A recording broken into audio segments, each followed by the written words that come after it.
Porque algunos de ustedes dicen que han tenido un encuentro con Dios y no veo mucho cambio.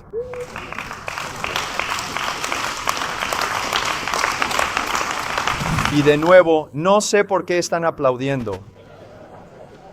En esta sexta parte de la serie La libertad en el Evangelio, el hermano Paul Washer continúa profundizando en la gloriosa realidad de la justificación por la fe en Cristo. Con su estilo directo y bíblico, expone cómo el creyente ya no está bajo condenación, no por méritos propios, sino por la perfecta obra de Jesucristo en la cruz. A través de esta enseñanza, nos desafía a abandonar toda confianza en el esfuerzo humano y a descansar únicamente en la gracia de Dios, que nos hace verdaderamente libres. Este material ha sido doblado al español por el canal Avivamiento Reformado. Oramos y esperamos que sea de edificación para tu vida.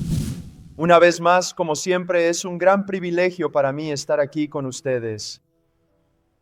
Quiero ir al Señor en oración. Vamos a resumir algunas de las cosas que ya hemos aprendido y luego vamos a continuar. Oremos.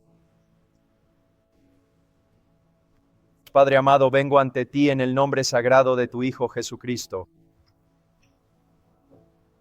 No hay nadie como tú en los cielos, ni en la tierra, ni debajo de la tierra.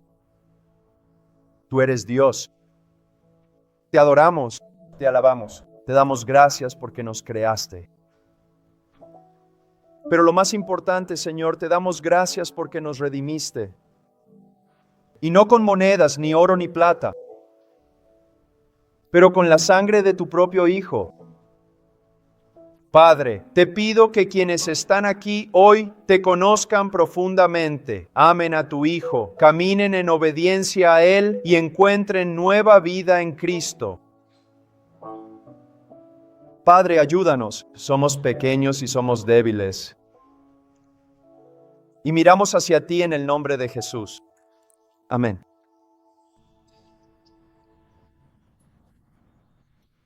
Haremos un breve y conciso resumen del Evangelio y luego vamos a hacer un giro aquí y veremos nuestra respuesta adecuada y apropiada al glorioso Evangelio de Cristo. Entonces, el Evangelio, esta buena nueva, viene de un término griego, evangelion, y es en esencia la buena noticia, el mensaje de salvación. Pero las buenas noticias no pueden entenderse separadas de las malas noticias. Y la mala noticia es que todos han pecado y están destituidos de la gloria de Dios. No somos pecadores porque pecamos. Pecamos porque somos pecadores por naturaleza.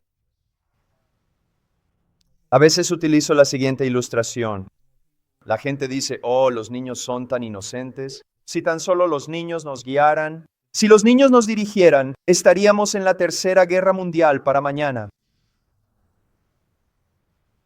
No tienes que enseñar a un niño a mentir, engañar, manipular o ser egoísta. Somos una creación caída. Ahora quiero llevarte a un pasaje para que puedas ver esto claramente. Quiero que vayas por un momento al libro de Efesios, capítulo 2, y quiero mostrarte cómo podemos leer un pasaje y en realidad no leerlo. Es decir, ¿qué es lo que realmente está diciendo? ¿Qué dice este pasaje? Así que en Efesios capítulo 2 él dice, y estabais muertos en vuestros delitos y pecados. No que estuvierais medio muertos, o parcialmente muertos, o muertos con una chispa, sino que estabais muertos en vuestros delitos y pecados, en los cuales anduvisteis en otro tiempo, según la corriente de este mundo, conforme al príncipe de la potestad del aire, el espíritu que ahora opera en los hijos de desobediencia.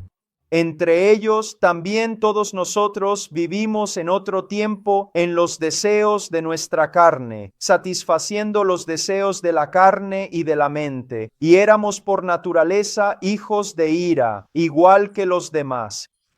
Ahora él dice, estabais muertos en vuestros delitos y pecados.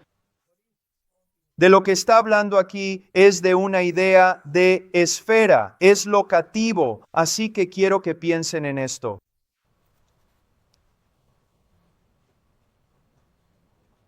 Piensa en un cadáver muerto, inerte y en un avanzado estado de descomposición, tendido inmóvil en el fondo más profundo y oscuro de una fosa séptica, en lo que yace inerte y olvidado en el fondo mismo, en las profundidades más recónditas de una fosa séptica, un lugar lúgubre y desolador. Eso fue creado por toda la profunda y perniciosa corrupción que emana y se extiende desde el cuerpo, un cuerpo que está completamente muerto, inerte y en un estado de descomposición avanzada, un cuerpo que es intrínsecamente corrupto, profundamente contaminado y absolutamente impuro en su esencia. Y cuando dice muerto, significa muerto para Dios. No estabas energizado de ninguna manera para adorar, servir u obedecer a Dios, pero dice que sí estabas energizado. En realidad, estabas completamente energizado por el Espíritu Santo para cumplir con su propósito divino y su voluntad en tu vida. ¿Para hacer qué? ¿Para seguir al príncipe de la potestad del aire? Y eras un hijo de desobediencia. Eso es un genitivo de descripción. Recuerda cómo dije que David era un hombre de guerra. Significaba que toda su vida estaba caracterizada por la guerra. Jesús era el varón de dolores cuya vida entera estuvo profundamente y completamente marcada por el dolor. Toda tu vida, toda tu existencia, dice aquí un hijo de desobediencia, que tu vida estaba completamente y totalmente marcada por nada más que desobediencia. Y luego continúa diciendo que por naturaleza, hijos de ira, que si alguien preguntara qué caracteriza tu relación con Dios, sería que la respuesta de Dios hacia ti es ira. Pero dice por naturaleza, hijos de ira. Esto es muy importante. Recuerda cómo cuando los predicadores dicen, Dios ama al pecador y odia el pecado, y eso no es correcto. Está diciendo que con respecto a la relación de Dios contigo, tu relación puede describirse de esta manera. Su ira estaba dirigida contra ti. Y tú dices, bueno, ¿qué hay del amor de Dios? Eso ya lo describimos. Recuerde, debemos repasar esto nuevamente. El amor de Dios con una mano se extiende hacia ti y te dice, ven, ven, ven. Por otra parte, el amor de Dios detiene su justicia y su ira.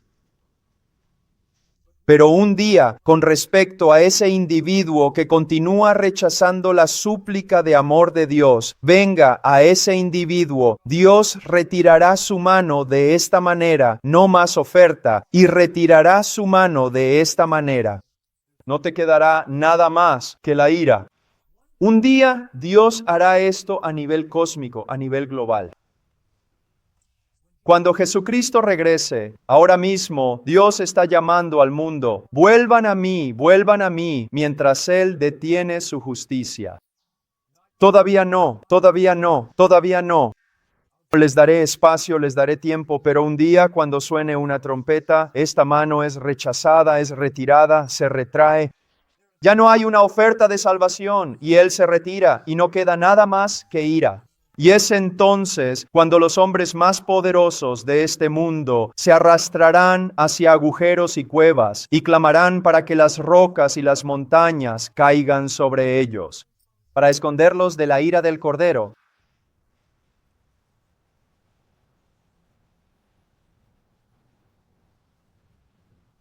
Lo único que puede salvarnos es cuando llegamos al versículo 4, Efesios capítulo 2. Después de decir lo que dice, pronuncia dos palabras. Y sin estas dos palabras no habría absolutamente ninguna esperanza para ti.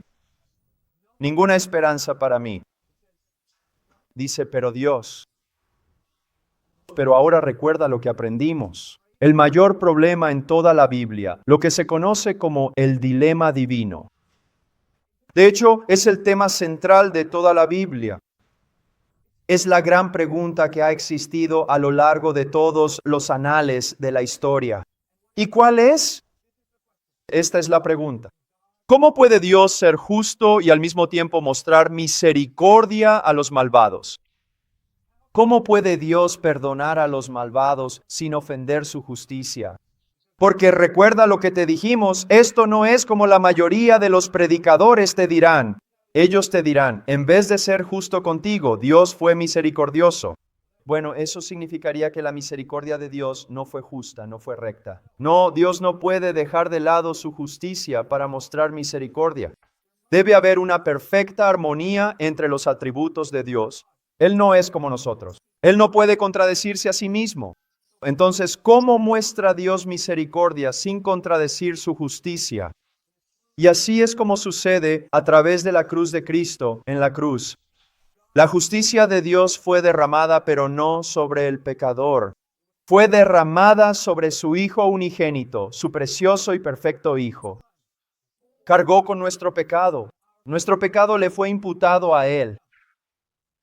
Aquel que no conoció pecado se hizo pecado. Eso no significa que de ninguna manera en esa cruz Cristo se haya corrompido o contaminado. Incluso en ese madero, cuando llevaba nuestro pecado, Él era el Cordero sin mancha.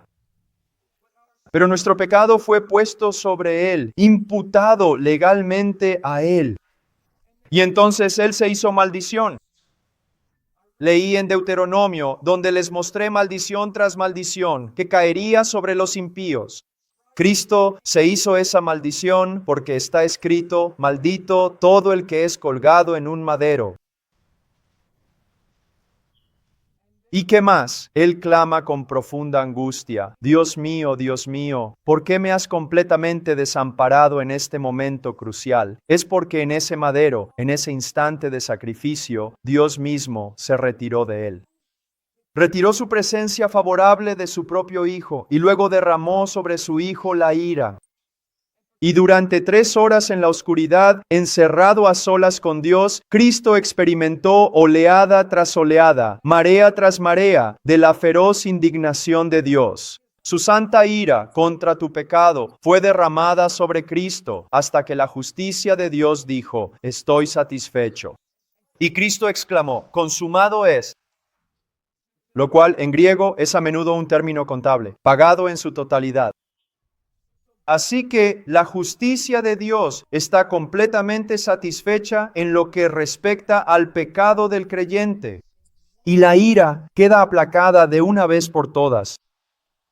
De modo que, como creyente, incluso cuando Dios te disciplina severamente, lo hace por amor y no por ira. ¿Recuerdas que aprendimos sobre la copa, especialmente en Jeremías? Dios dice, toma esta copa de mi ira y derrámala sobre las naciones. Jesús tomó esa copa que debió haberse derramado sobre ti y la bebió hasta el fondo. Y cuando la volteó, no quedó ni una gota para ti. ¿Y luego qué más aprendimos?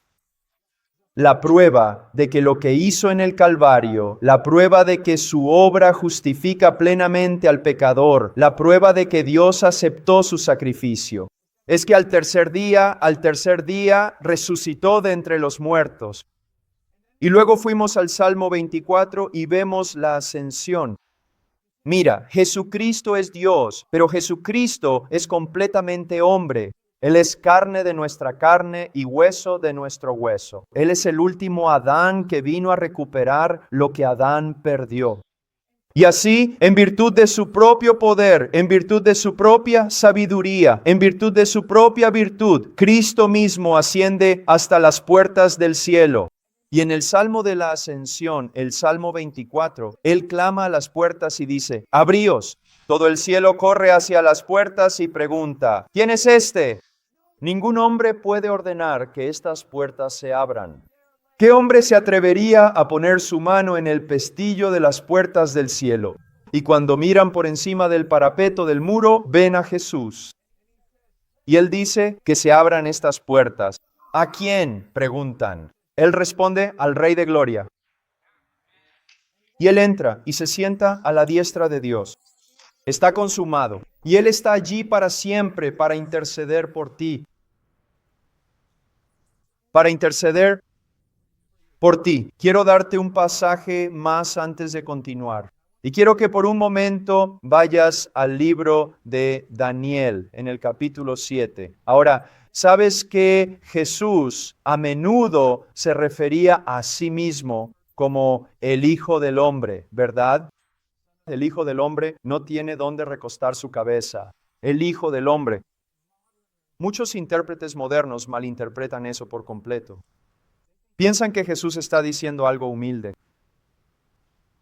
El Hijo del Hombre, que está usando ese término como una expresión de humildad. No es así. Porque si lo estuviera usando como un término de humildad, los líderes judíos no se habrían enfurecido tanto. ¿A qué se refiere cuando dice que Él es el Hijo del Hombre? Mira en el capítulo 7 de Daniel, versículo 13. Seguí mirando en las visiones nocturnas, y he aquí, con las nubes del cielo, venía uno como un hijo de hombre. Y se acercó al anciano de días y fue presentado ante él. Por esto los líderes judíos se enfurecieron tanto. A él le fue dado dominio, gloria y un reino, para que todos los pueblos, naciones y hombres de toda lengua le sirvieran. Su dominio es un dominio eterno que no pasará, y su reino es uno que no será destruido. Cristo sufriendo como el portador del pecado.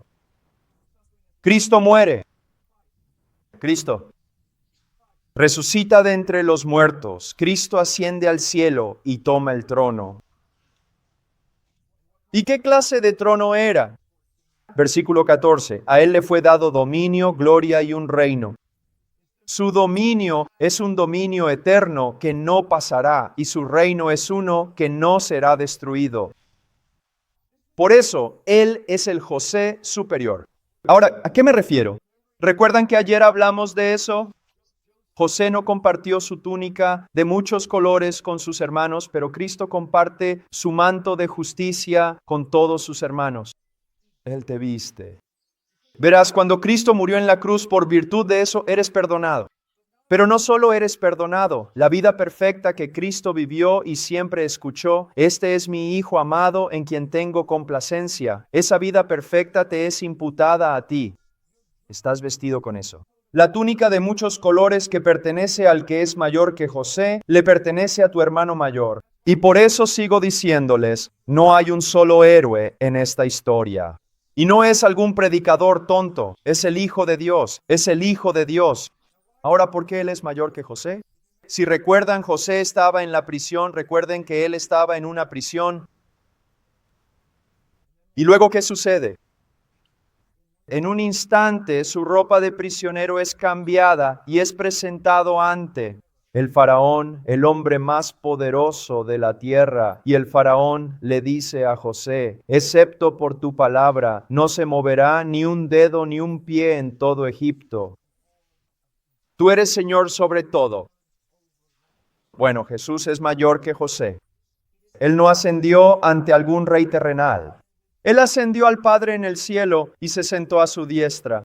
Y Dios lo miró y le dijo, ahora, hijo, este es tu reino y acepta que está bajo tu mandato.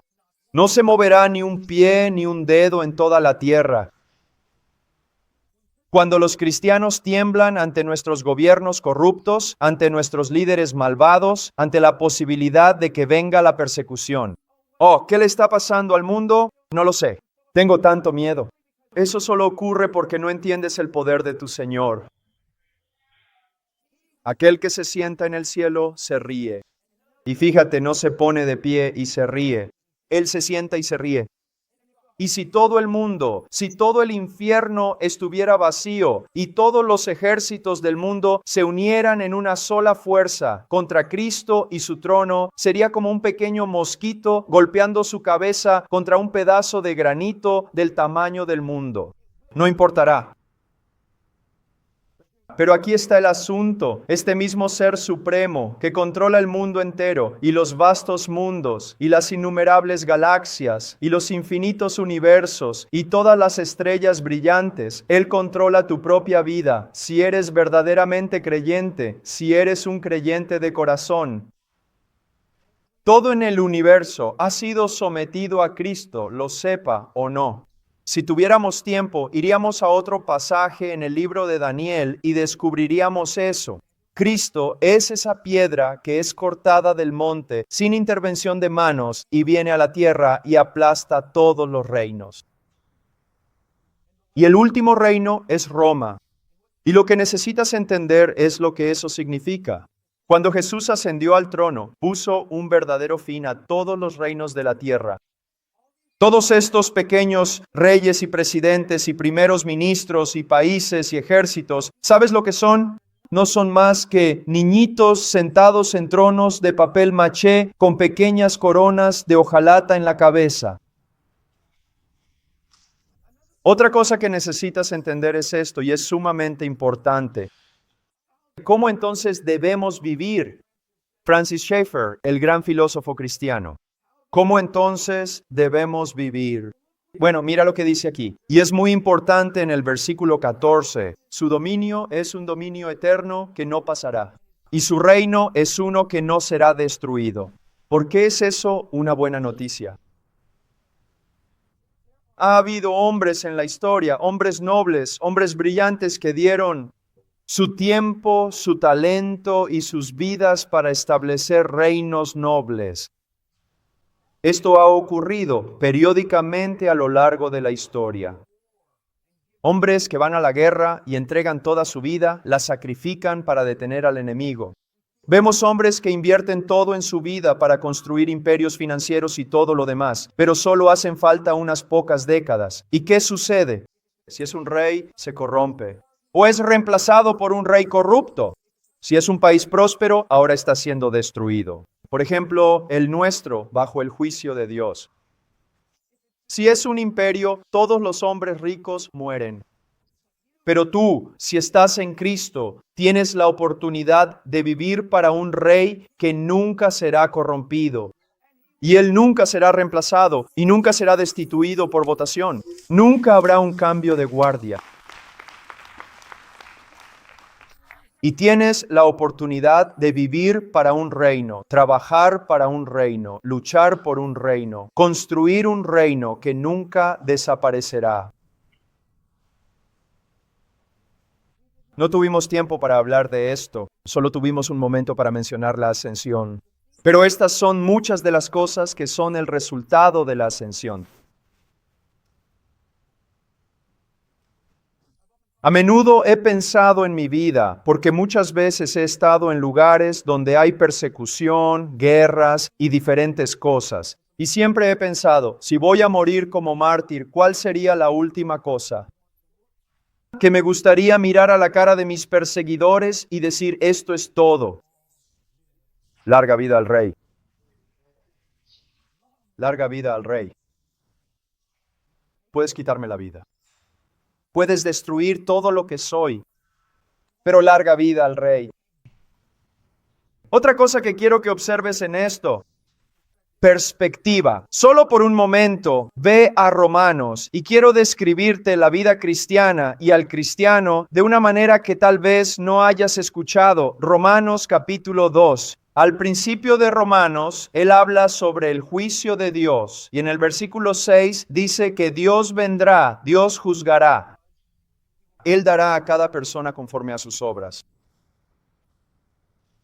Ahora ya hemos hablado y hablaremos más sobre ello, que aquellos que tienen una posición correcta ante Dios la tienen.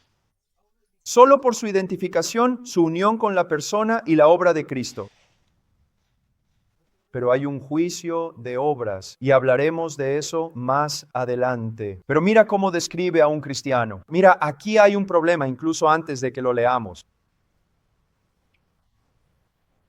En muchos sentidos, el cristianismo ha sido tan domesticado, tal vez incluso hasta cierto punto podríamos decir emasculado, porque mira cómo Pablo describe a un cristiano en el versículo 7. Aquellos que por la perseverancia en hacer el bien buscan gloria, honor e inmortalidad. Eso suena como algo que dirían los espartanos, ¿no es así?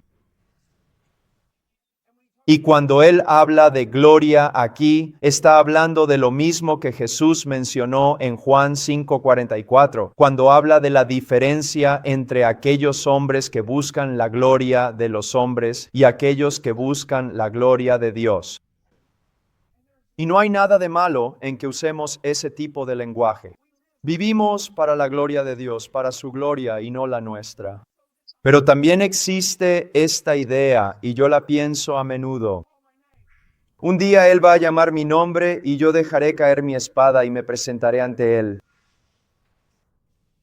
Y saber ser verdaderamente honrado por Dios, aunque todos los hombres te odien profundamente, ser honrado por Dios y luego colgar tu escudo en el salón de los héroes, en un reino que nunca, jamás será derribado. Hay algo en nosotros, a menos que haya sido quebrantado como hombre, a menos que haya sido domado como hombre, a menos que haya sido domesticado como hombre, o sigue siendo un niño que no ama nada más que jugar con sus pequeños juguetes tontos. Pero un hombre tiene dentro de sí ese deseo de vivir con lealtad, de luchar con lealtad, de poder decir, larga vida al rey. Un hombre tiene ese deseo y eso se nos ofrece a nosotros como hombres, creer en Cristo y ser impulsados por este amor. Ese amor que Él nos mostró en el Calvario para que hagamos lo que sea necesario para servirle, para glorificarle y luego anhelar ese día. Cuando estés delante de Él y Él sonría, bien hecho, mi buen y fiel siervo.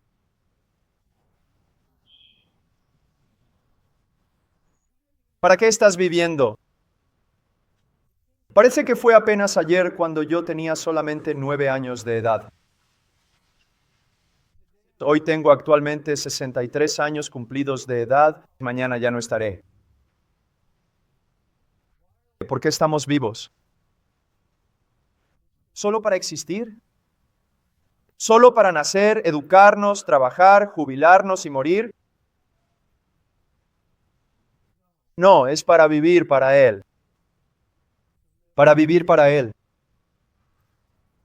Para ser un verdadero hombre delante de Dios. Para vivir para Él. Ahora, hemos escuchado el Evangelio estos últimos 2 días.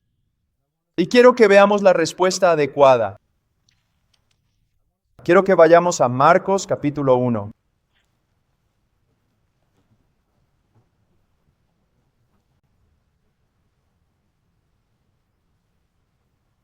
Antes de comenzar, voy a compartir con ustedes probablemente la única cosa que ha corrompido a la iglesia estadounidense más que cualquier otra cosa que se me ocurra. Y es esto. Alguien le está testificando a otra persona o un predicador le está testificando a alguien. Y dicen esto. Entonces, ¿escuchaste el mensaje del Evangelio? Sí. Genial. ¿Te gustaría orar y pedirle a Jesús que entre en tu corazón? Bueno, sí, más o menos. Bueno, ¿te gustaría orar? ¿Por qué? La verdad no sé cómo orar. Oh, está bien. Te digo que yo voy a orar. Y si lo que yo ore es lo que tú quieres decir, repite estas palabras después de mí. Bueno, no sé. Está bien. Bien, ora esta oración. Ellos oran esta oración. ¿Oraste la oración? Sí, oré la oración. ¿Eres salvo? Bueno, no sé si soy salvo. Por supuesto que eres salvo porque oraste la oración. La oración del pecador probablemente ha hecho más daño al condenar almas al infierno. La oración del pecador ha hecho más daño al corromper la iglesia porque hemos llenado la iglesia de un montón de personas perdidas.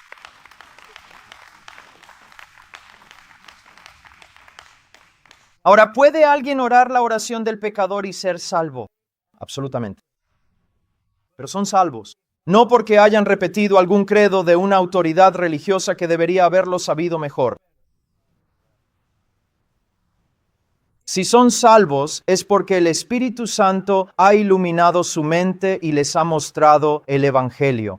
Si son salvos es por una obra sobrenatural y regeneradora del Espíritu Santo en su corazón.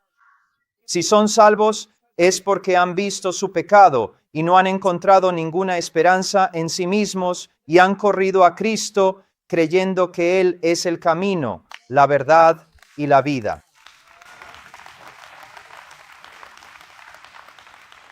Así que no manipulas a las personas para que simplemente acepten una oración y luego las bautizas. Y eso es de lo que vamos a hablar. Sé que eso suena mal.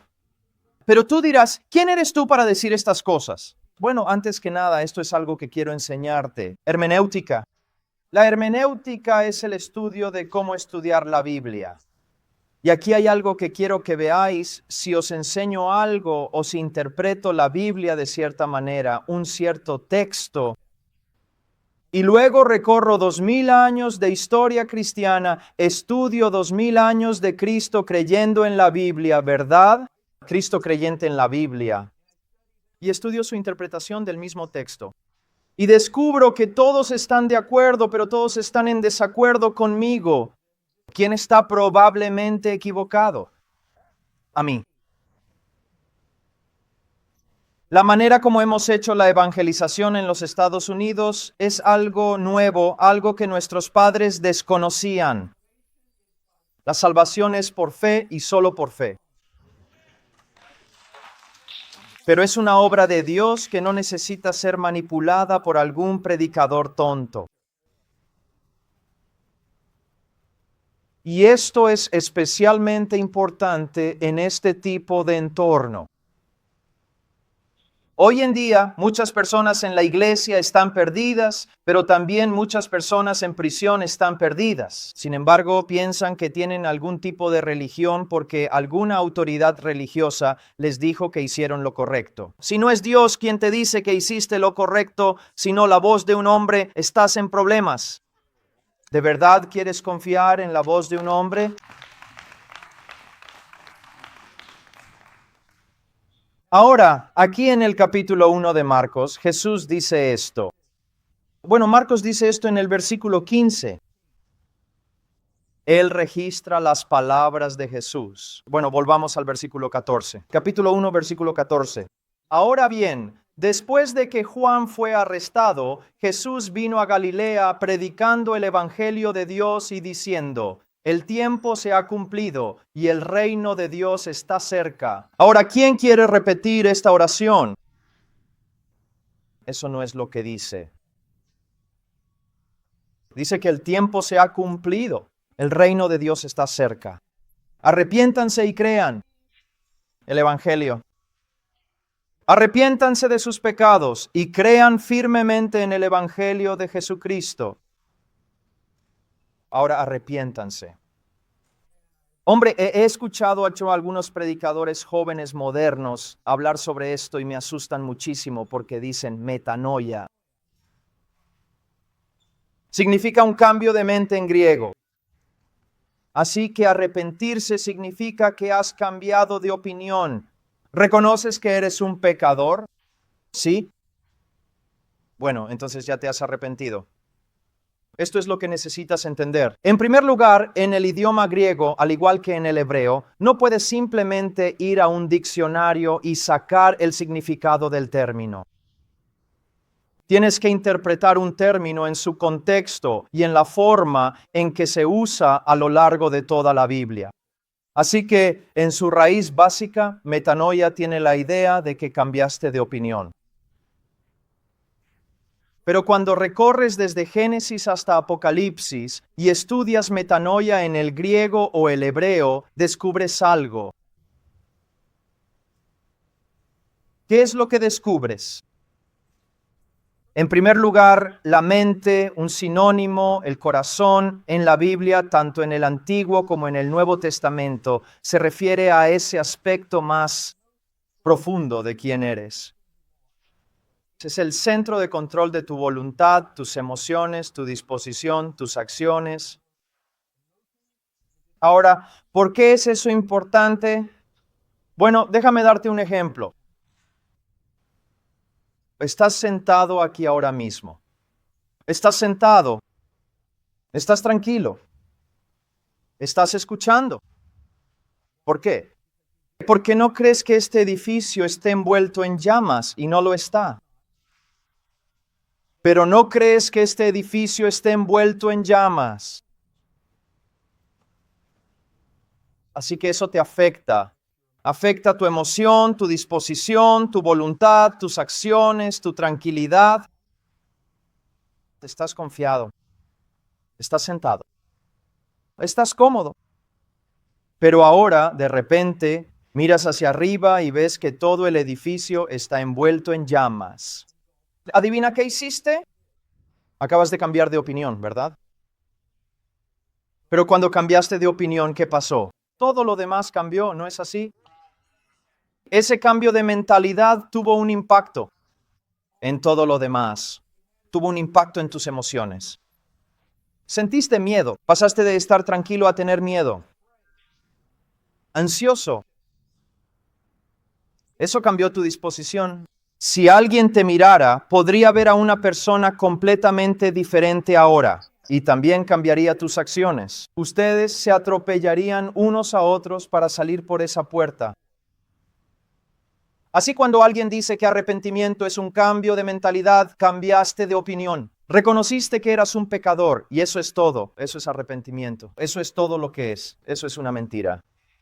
Eso es sacar una palabra de contexto. Porque cuando miras, especialmente en Ezequiel, Isaías, cuando ves los salmos de David, cuando vas al Nuevo Testamento, cuando ves a las personas confrontadas por Cristo, ves que las personas que se arrepintieron fueron transformadas de manera dramática. Escuchamos cosas como, no solo he visto mi pecado, ahora me odio a mí mismo. Lloro en hebreo como quien se golpea el muslo. No solo sabes que eres un pecador, ¿sabes que eres un pecador? Sí. Bien, pasemos al segundo paso. Pregúntale al diablo si sabe que es un pecador. Él dirá sí. Y uno bastante bueno. ¿Eso significa que se ha arrepentido? El simple hecho de reconocer que eres un pecador no significa nada. Algunos de ustedes se jactan de lo grandes pecadores que son.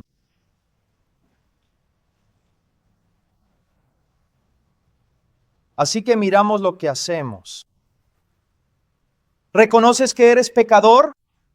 Sí. ¿Quieres ir al cielo? Seguro. ¿Quién no quiere ir al cielo? Esa no es la cuestión. Al diablo le gustaría volver al cielo como rey. La pregunta no es, ¿quieres ir al cielo ahora? La pregunta es, ¿quieres ahora a Dios? ¿Quieres ahora a Dios? ¿Quieres ahora su voluntad? ¿Ahora quieres conocerlo? ¿Quieres ahora expresarle tu devoción? ¿Ves la diferencia? Si cambias el centro de control, y eso es lo que es el corazón, la voluntad, quiero decir, eso es lo que es el corazón, la mente lo es. Si cambias esto, todo lo demás cambia. ¿Ves eso? Y entonces es arrepentirse. Es una profunda comprensión de la santidad de Dios. Es una profunda comprensión de tu propio pecado. Es una profunda comprensión de tu necesidad de misericordia y tu necesidad de Cristo. Y eso te lleva a lanzarte sobre Cristo. Porque Él dice, arrepiéntete y cree en el Evangelio. Confía en el Evangelio. Adopta el concepto hebreo. Apóyate en el Evangelio. Ahora, ¿qué significa eso? Imagina que estoy parado aquí, en la arena, y hay una gran roca, más o menos de esta altura. Una gran roca, más o menos del tamaño de ese círculo en el centro de allí. Y estoy parado aquí en la arena, y de repente veo que viene hacia mí un enorme diluvio. La represa se ha roto. Viene hacia mí un gran diluvio y me va a arrastrar. Y aquí está todo lo que soy en esta gran y pesada bolsa. Y no quiero perder todo lo que soy, así que la levanto. Si alguno de ustedes ha trabajado en una granja, ha hecho esto con las pacas de heno, la levantas así. Es demasiado pesada. La presionas contra la roca y luego empiezas a rodarla hacia arriba y la pones allí. Y luego, de alguna manera, tú mismo te subes a la roca y eres como una araña aferrada a esa cosa. Porque es tu única salvación confiar en Cristo como si tu destino eterno dependiera de ello, porque te puedo asegurar que así es. Que Cristo y solo Cristo. Cristo, como les dije, creo que ayer Martin Lloyd-Jones fue considerado uno de los más grandes predicadores que hayan existido. Un hombre muy santo, muy piadoso, con una reputación de piedad. Y sin embargo, en las últimas semanas de su vida, mientras moría, a todos los que lo visitaban les decía esto: soy un gran pecador. Cristo es un gran salvador. Aunque este hombre había predicado durante años y años, décadas, dejó una carrera médica, incluso atendiendo a la realeza, para convertirse en predicador en Inglaterra. Sirviendo al Señor, viajando, siendo pastor en Westminster, todas estas cosas diferentes, libros, comentarios. Al acercarse al final, ¿cuál era su esperanza? Ninguna de esas cosas. Ninguna de ellas.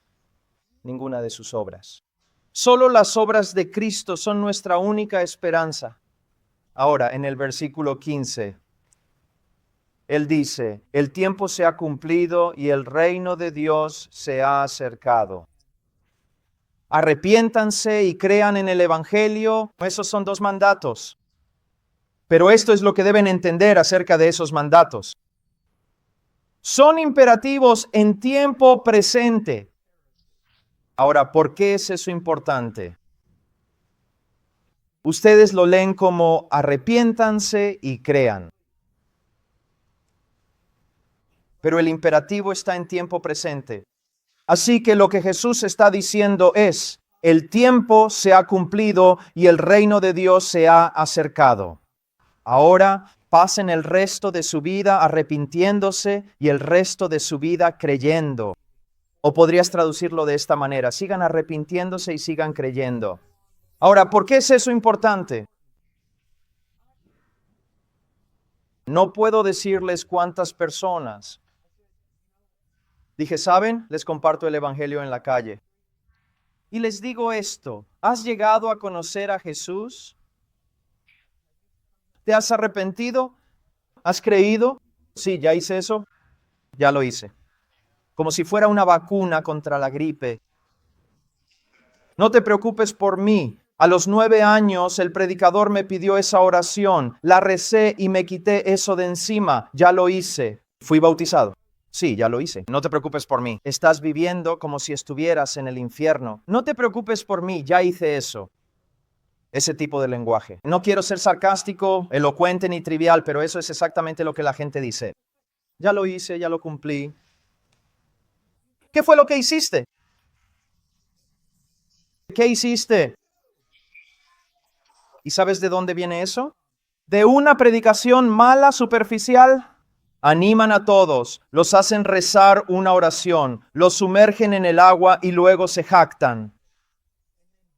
Déjame decirte algo. Viví en Perú durante muchos años y había un pastor, Ernesto Zacarías, la persona más evangelizadora que he conocido. Quiero decir, ese tipo le predicaba hasta a una pared, le predicaba a cualquier cosa. Era el hombre más dedicado a ganar almas, un hombre maravilloso. Y un día vino a mi casa y le dije: oye, escuché que trajiste a un evangelista y tuviste una reunión evangelística. Y él dijo: sí, lo hicimos, pero no lo voy a volver a hacer nunca más. Y le pregunté: ¿por qué? Él dijo: porque se salvaron 100 personas. ¿Durante la semana? Sí. Le dije: bueno, eso es maravilloso. Él respondió: no, no lo es. Le pregunté: ¿por qué? Él dijo: porque ninguno de ellos vino a la iglesia el domingo. Pero te garantizo que ese evangelista se fue por ahí diciendo a todos que se salvaron 100 personas. Los puso a todos eufóricos, ¿verdad? La emoción es muy importante y la predicación a veces debe ser emotiva, pero hay hombres que son verdaderos maestros manipulando las emociones.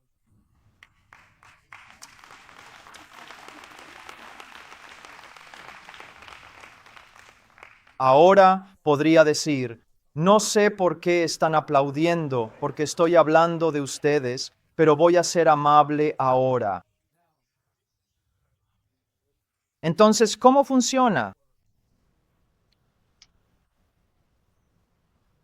En el momento en que realmente nos arrepentimos, y el arrepentimiento puede tomar, de verdad que sí, puede manifestarse de diferentes maneras en distintas personas. Hay algunas personas a quienes les cuentan el Evangelio. Ellos ven su pecado. Es posible que se quiebren casi histéricamente por su pecado. Podrán llorar durante días. Lo he visto.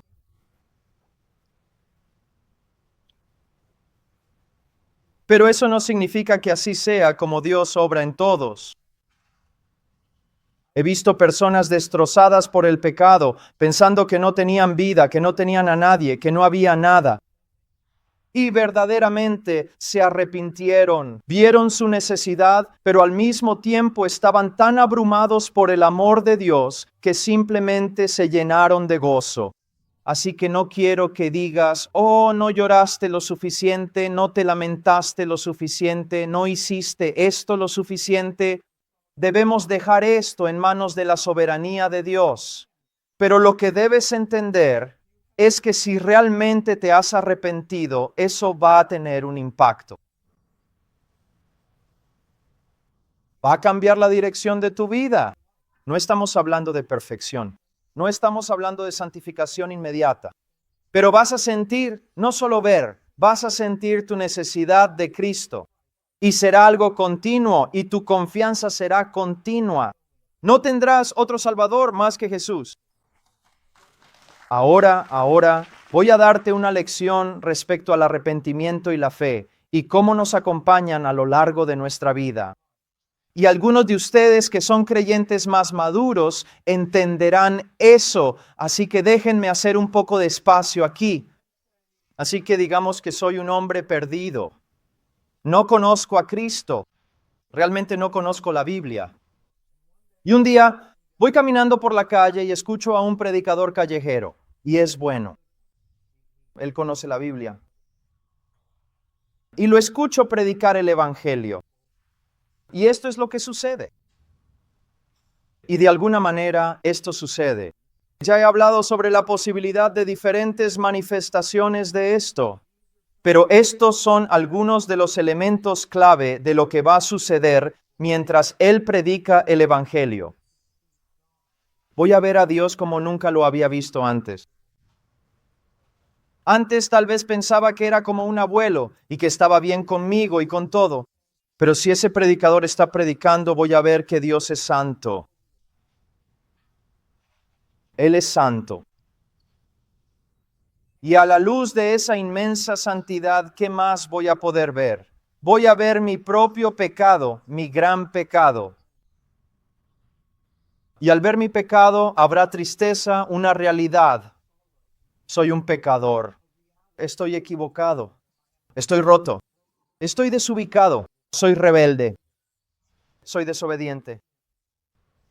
Así que habrá un sentido de tristeza, pero no es una tristeza o remordimiento que lleva a la muerte. No es que vea esto sobre mí y me consuma el infierno sin esperanza para mí. Veo la santidad de esto. Veo a Dios como nunca antes lo había visto. Él es santo. Me veo a mí mismo como nunca antes me había visto. Soy un pecador. Pero la tristeza da paso al gozo y la esperanza. Porque también en ese mensaje veo a Cristo como nunca antes lo había visto y deposito mi fe en Él. Tú dices, bueno, hermano Paul, eso sucedió ese día y la persona fue salva. Pero hablas de arrepentimiento y la fe simplemente continúa. Bien, supongamos que el hombre, ya sabes, me invita a su iglesia y es una iglesia bíblica. Y él me muestra que necesito leer la Biblia y empiezo a ir a la escuela dominical y escucho el sermón. Y mientras camino en esta vida cristiana, ¿qué sucede? Oh, veo a Dios más que nunca. Hace un par de días veo más de su santidad, más de su justicia, más de su gloria y cuánto merece. Y veo más de mi pecado. Pero eso no da lugar a la desesperación porque veo más de Cristo. Así que mientras camino por mi vida, ¿adivina qué sucede? Veo más de Dios. Veo más de mí. Mi tristeza por el pecado es más profunda. Y mi gozo en Cristo es mayor. ¿Alguna vez has escuchado, bienaventurados los que lloran porque ellos serán consolados, y sin embargo el gozo es fruto del Espíritu? ¿Cómo se pueden unir esas dos cosas? Al final de mi vida, si realmente camino con Cristo, al final de mi vida voy a estar más quebrantado por mi pecado que cuando comencé, y sin embargo voy a estar infinitamente más gozoso porque veo tanto de Cristo.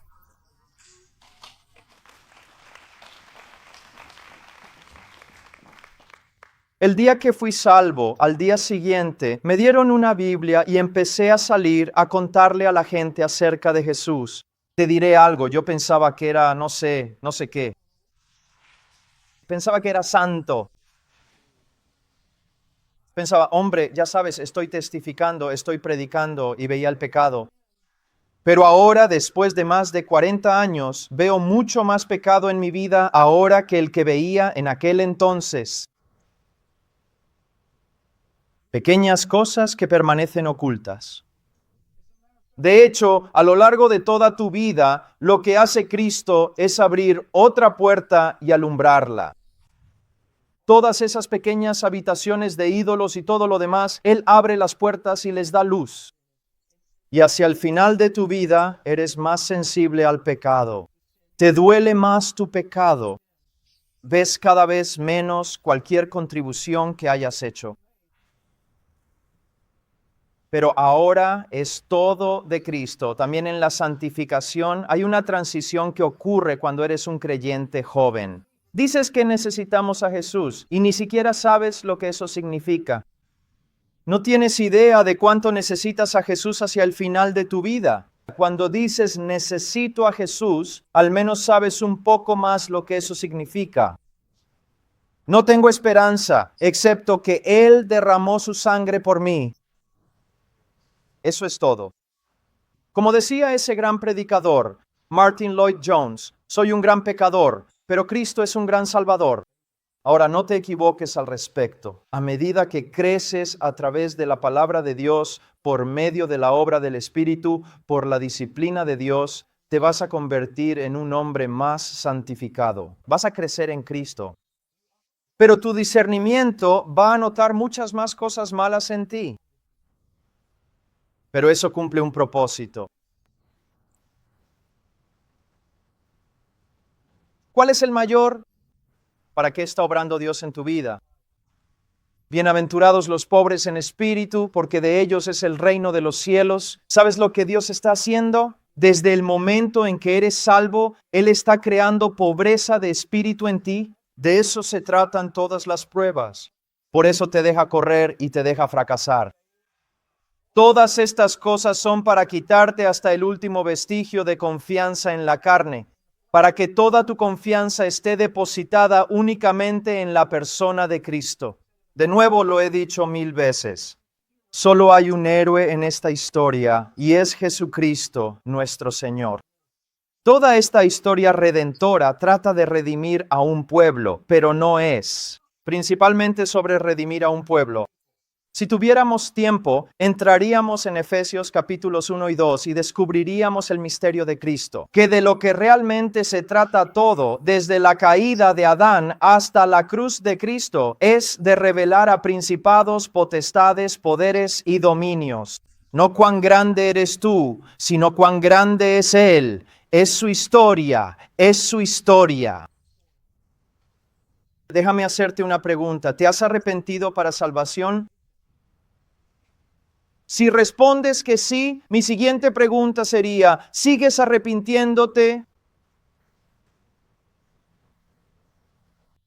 ¿Creíste cuando tenías 10 años, 9 años, cuando tenías 30, 20? Sí. ¿Sigues creyendo? ¿Sigues confiando? ¿Y cómo se manifiesta eso? Ahora, quiero que vayamos al libro de Mateo, capítulo 7, versículo 15. Bueno, subamos ahora al versículo 13. Entrad por la puerta estrecha. ¿Por qué razón? Porque es la puerta que conduce a la vida eterna.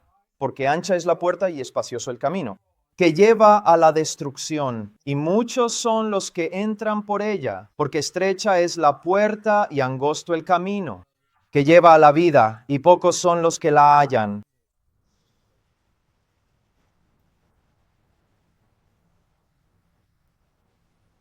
¿Qué significa esto? La puerta es estrecha. La idea fundamental es que hay una sola puerta, cada vez más evidente. Y creo que el otro día vi un video real y muy interesante donde el Papa está hablando con todas las diferentes religiones del mundo entero y básicamente las afirma como caminos válidos al cielo, como agradables a Dios, lo cual es un punto de vista muy particular. Eso no es verdad. Jesús dijo, yo soy el camino, la verdad y la vida, y nadie viene al Padre sino por mí. Pedro dijo, no hay otro nombre. Quiero enseñarte algo sobre la historia de la iglesia que quizás no sabías. ¿Sabes una de las principales razones por las que los cristianos fueron perseguidos en el Imperio Romano? Esto realmente te va a sorprender. Fueron perseguidos en el Imperio Romano, especialmente durante los primeros 3 siglos, por ser ateos.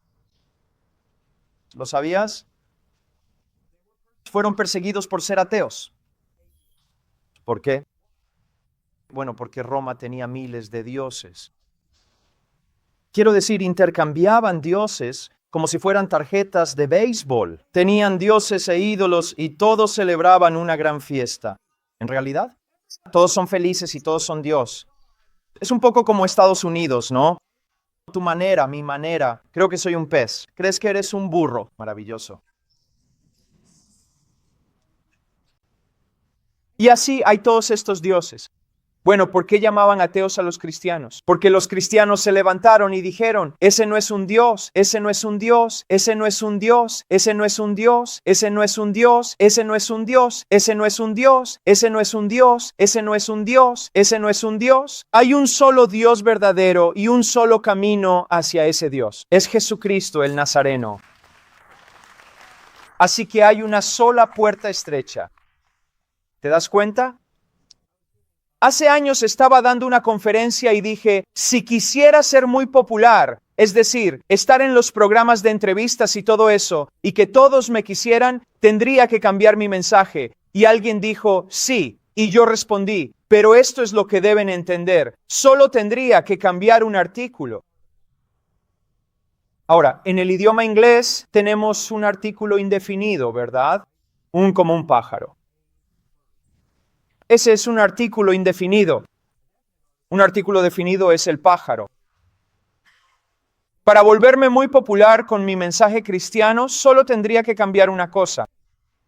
En vez de decir que Jesús es el Salvador, todo lo que tendría que decir es que Él es un Salvador. Y todos me amarían. Pero si hago eso, habría apostatado. Y muchos predicadores lo han hecho. Él no es un Salvador. Él no es solo mi Salvador. Él es el Salvador. Y en su mayor parte, si hay persecución en Estados Unidos, vendrá. De esos dos pequeños artículos justo ahí. Dirás que Él es un Salvador, porque si lo haces, no habrá ningún problema en tu vida. Si dices que Él es el Salvador, eres un intolerante, eres un enemigo del Estado y eres peligroso. No lo consideres extraño, porque así fue como comenzó la iglesia. Bien, así que la mayoría de la gente dice, sí, hermano Paul, tienes razón. La puerta es estrecha, solo hay un camino, y es Jesús. Pero aquí está el problema que tiene la gente.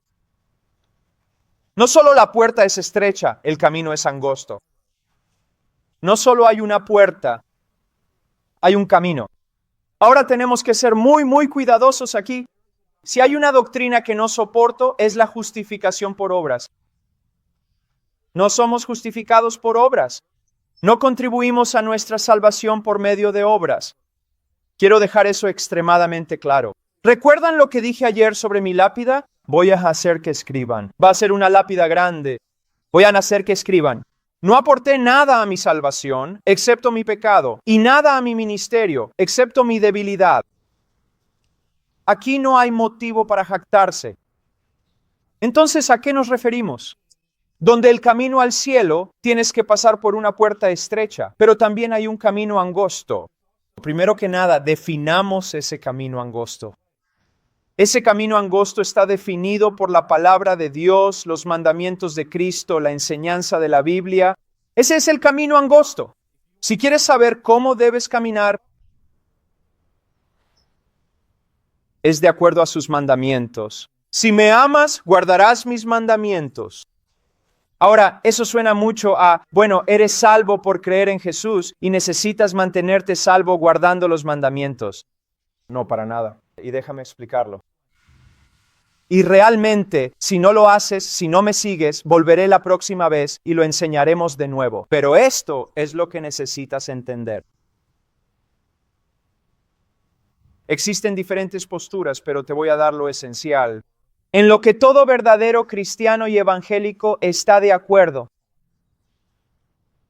Si realmente te has arrepentido y has creído para salvación, si de verdad lo has hecho, sabiendo que naciste en una depravación radical y con un corazón malvado, si realmente has llegado a ver tu necesidad de Cristo y crees en Él, eso es obra del Espíritu. Eso no es solo una decisión natural. Necesitas entender esto. La vida cristiana es sobrenatural. Si estás creyendo en Jesús en este momento, si te estás arrepintiendo de tus pecados ahora mismo, es porque el Espíritu de Dios ha hecho una obra en ti. Y esa obra se llama regeneración. Él ha quitado tu corazón de piedra y lo ha reemplazado por un corazón de carne. Y vamos a hablar de eso si tenemos tiempo. Él ha quitado un corazón que es totalmente insensible a Dios y te ha dado un corazón nuevo. Además, no solo ha regenerado tu corazón, sino que también está renovando tu mente. Y si tu corazón y tu mente han experimentado una obra del Espíritu, entonces la evidencia de eso es que vas a querer andar en sus mandamientos. Y cuando te apartes de sus mandamientos, como todos lo hacemos, vas a ser convencido de tu pecado, o Dios te va a disciplinar y te va a volver a poner en el camino. Así que esto no estamos diciendo que eres salvo por la fe y luego tienes que mantenerte salvo caminando por este camino angosto. Eso no es lo que estamos diciendo. Lo que estamos diciendo es que la salvación, la fe, el arrepentimiento son el resultado de una obra sobrenatural del Espíritu de Dios. Y si Él realmente ha cambiado tu corazón, eso va a cambiar la dirección de tu vida. Ahora, cuando Él nos cambia, no nos glorifica. No somos perfectos. Yo lucho con el pecado. Tú luchas con el pecado. Pero aquí está el asunto. No podemos salirnos con la nuestra. Queremos, y vamos a ver esto en Primera de Juan. El verdadero cristiano va a querer conocer la voluntad de Dios. Y se va a entristecer porque es tan apático respecto a ella. Va a querer obedecer la voluntad de Dios.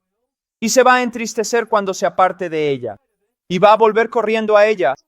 No estamos hablando de perfección. No estamos hablando de estar completos. Simplemente estamos hablando del resultado de una obra sobrenatural de Dios en tu corazón. La evidencia de la salvación. La evidencia de que Dios hizo algo. Ahora quiero que miren. Versículo 15. Cuídense de los falsos profetas, que vienen a ustedes con vestidos de oveja, pero por dentro son lobos rapaces. Él dice respecto a ellos, pero esto se aplica a todos nosotros. Por sus frutos los conocerán. Por sus frutos los conocerán. Así es como comienza. Por sus frutos los conocerán. Mira cómo termina en el versículo 20. Así que por sus frutos los conoceréis. ¿Crees que está tratando de decirnos algo? Y si algunos de ustedes están pensando, sí, seremos conocidos por nuestros frutos, que estamos caminando en perfección y que estamos haciendo esto y estamos haciendo aquello. No.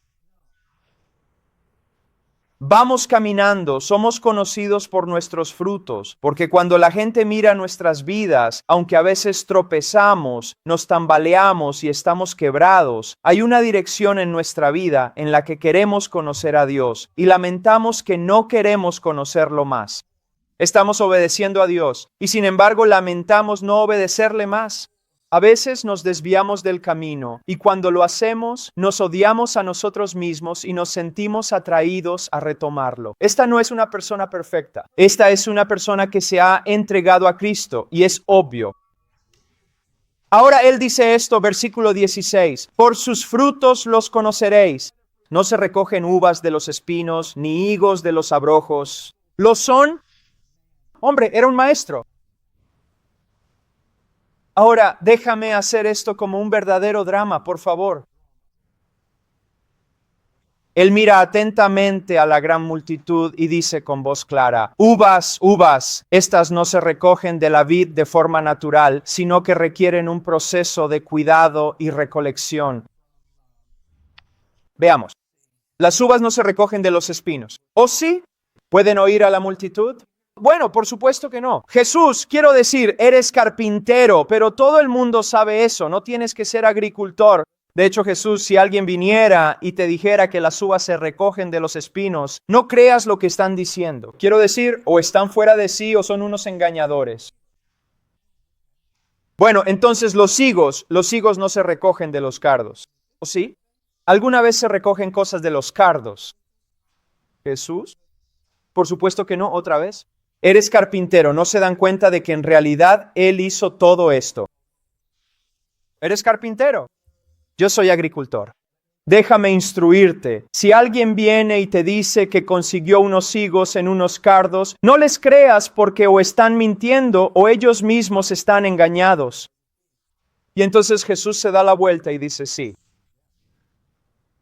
Y si alguien dice que es discípulo mío y no da ningún fruto de ello, o está engañado o es un mentiroso.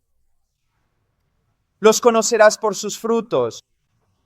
Así que digamos que mañana son las 9 de la mañana, las 9 en punto.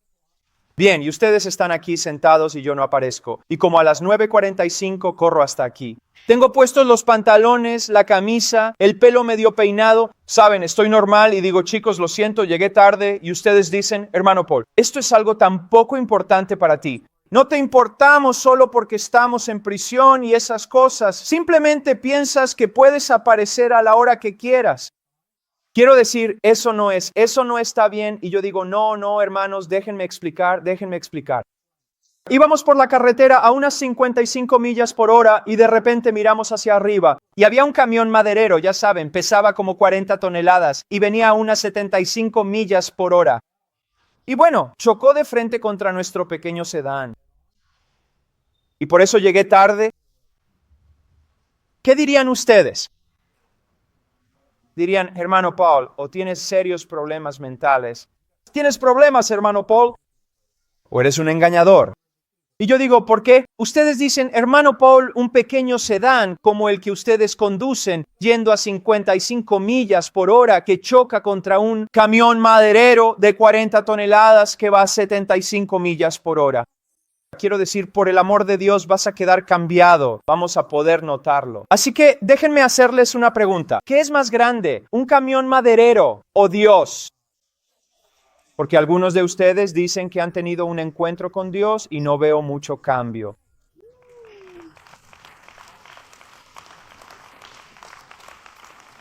Y de nuevo, no sé por qué están aplaudiendo.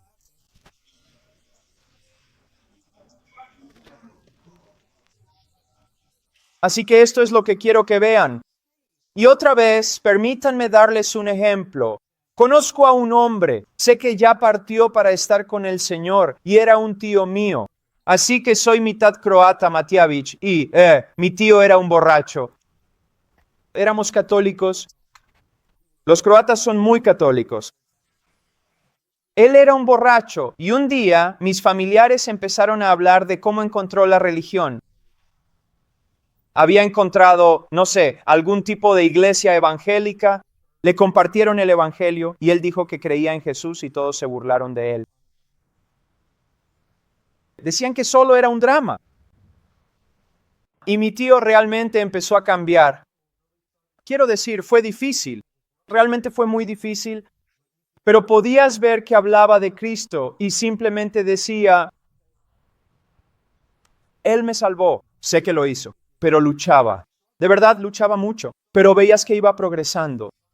Y luego, después de unos años, algo realmente malo le pasó en la vida y cayó. ¿Y todos qué hicieron? Se burlaron de él. Ah, mira, pero sabes, cuando cayó, ¿qué pasó? Siguió así por un tiempo y fue disciplinado por el Señor. Y el Señor lo trajo de vuelta y empezó a caminar con el Señor más. Y siguió adelante, y esta vez incluso por mucho más tiempo que antes. Y luego tuvo que lidiar con otro tropiezo en su vida. Fue difícil para él, pero no cayó como antes. Pero el Señor lo disciplinó y lo trajo de vuelta. Y él, hasta el final de su vida, incluso cuando yo era niño, lo miraba y él me decía, mira, yo no soy, pero Jesús. Ahora, me hubiera gustado que mi tío se hubiera salvado, ¿sabes? Y que hubiera caminado en el poder del Espíritu Santo y todas esas cosas. Pero ves, incluso en su imperfección y sus tropiezos, había evidencia de una obra de Dios. ¿Ves eso? Una evidencia de un hombre aferrándose a Cristo y necesitando a Cristo. La evidencia de un hombre que ha entrado en la filiación. Porque cada vez que se salía del camino, había disciplina por parte de su Padre Celestial. Y nunca olvides esto. Una de las mayores evidencias de conversión es la disciplina. Y si vives sin disciplina, es evidencia de que no eres un hijo. Jacob, me encantan estos, así que lo odié. Recuerda lo que te enseñé. Si observamos la vida de Esaú, Dios cumplió cada promesa con él. Esaú era rico, él fue bendecido en todas estas diferentes cosas. Entonces, ¿cómo mostró Dios odio hacia Esaú y amor hacia Jacob? Dios dejó que Esaú fuera Esaú. Dios golpeó a Jacob con todas sus fuerzas todos los días de su vida, de modo que cuando entró en la tierra prometida estaba cojeando y destrozado. Verás, ahora quiero ir un poco más allá. Él dice en el versículo 20, así que por sus frutos los conoceréis. No todo el que me dice, Señor, Señor, ahora recuerda lo que te enseñé sobre el hebreo, que cuando hay repetición es enfática. Santo, santo, santo, es enfático. Entonces, lo que él está diciendo aquí es que no todos los que en una superficie de adoración declaran enfáticamente que yo soy el Señor, están diciendo la verdad. No todos, dice él, muchos me dirán en aquel día, Señor, Señor, Señor. No todos los que hacen eso. Él dice, no todo el que me dice, Señor, Señor, entrará en el reino de los cielos, sino el que hace la voluntad de mi Padre que está en los cielos. Ese entrará. ¿Estás haciendo la voluntad del Padre? Ahora bien, de nuevo, cuando lees esto, si lo sacas de contexto, piensas que lo que está diciendo es que debes creer en Jesús. Y luego, para complementar eso, debes hacer la voluntad del Padre. El único problema es que si vas a seguir esa línea de razonamiento, tienes que hacer la voluntad del Padre perfectamente. Porque Él no acepta a medias ni al 99%. Él no está hablando de eso. No se trata de que creas en Jesús y ahora debas hacer la voluntad del Padre, complementar eso y tal vez serás salvo. No, de nuevo, Él está hablando de la naturaleza sobrenatural de la salvación y de lo que Dios hace en el corazón de cada persona que es verdaderamente salva.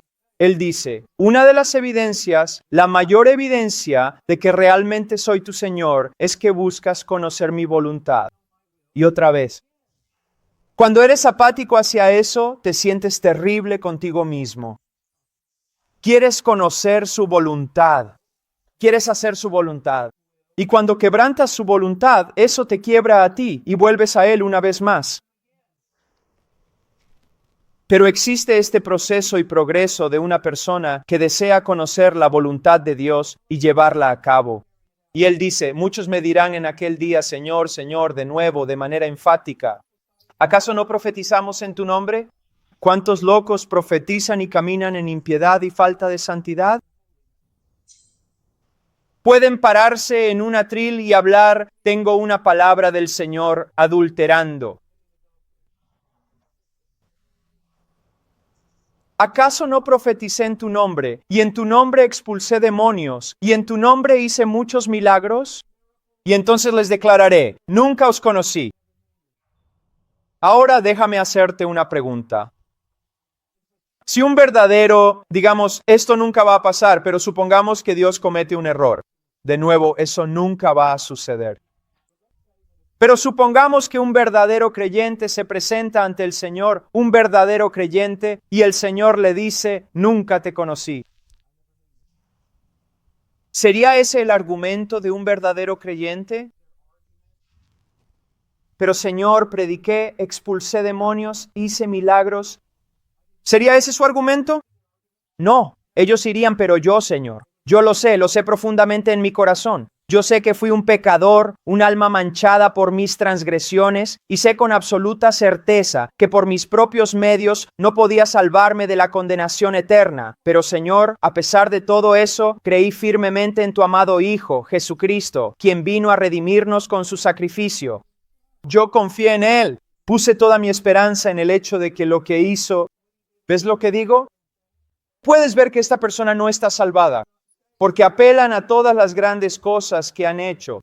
Si algún hombre de Dios, entre comillas, viene aquí a veces y dice, soy un hombre de Dios, por mi manera de predico, y viajo por todo el mundo y echo fuera demonios y hago esto y hago aquello. Solo corre.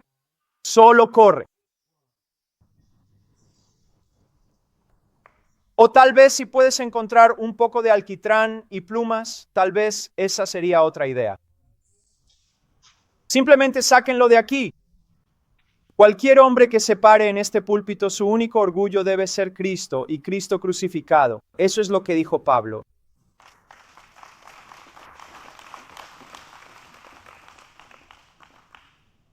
Él dice, entonces les declararé, nunca os conocí.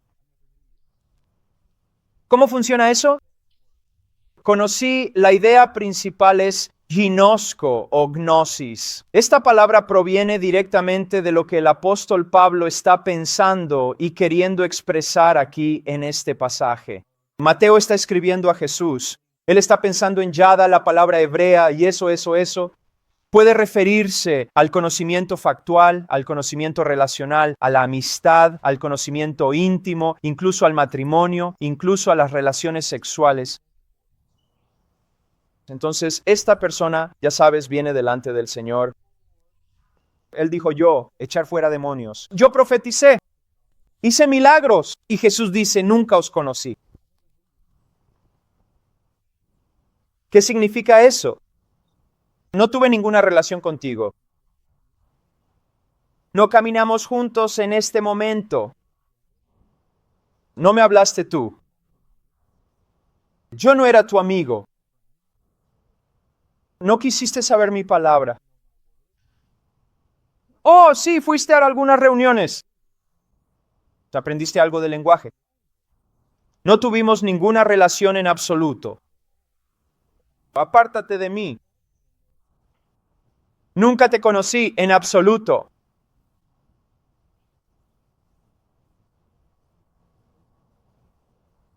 Tú dices, yo conozco a Jesús.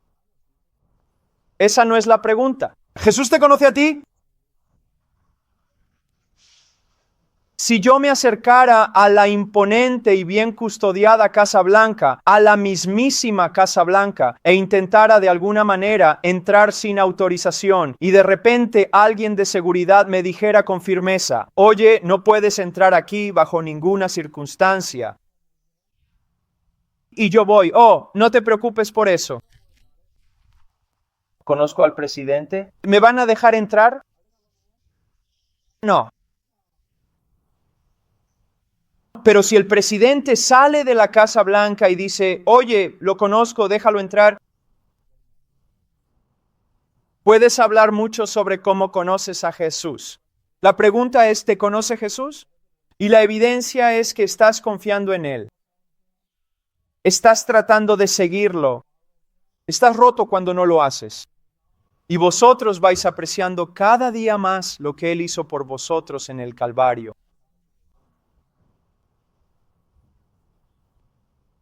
Extraordinariamente importante. ¿Tú conoces a Jesús? ¿Jesús te conoce a ti? Oremos, Padre, gracias por este día. Y yo ruego, querido Dios, que puedas obrar así. Oh Dios, por favor, obra en los corazones de estos hombres. Que puedan ver, que puedan sentir su necesidad de ti, oh Dios, que se entreguen a Cristo, que te vean como eres y se vean a sí mismos como son. Y luego miren a Jesús, como Él dice, mirad a mí, todos los confines de la tierra, y seréis salvos. Oh Padre, haz lo que los hombres no pueden hacer. Haz lo que los hombres no pueden hacer. En el nombre de Jesús, amén.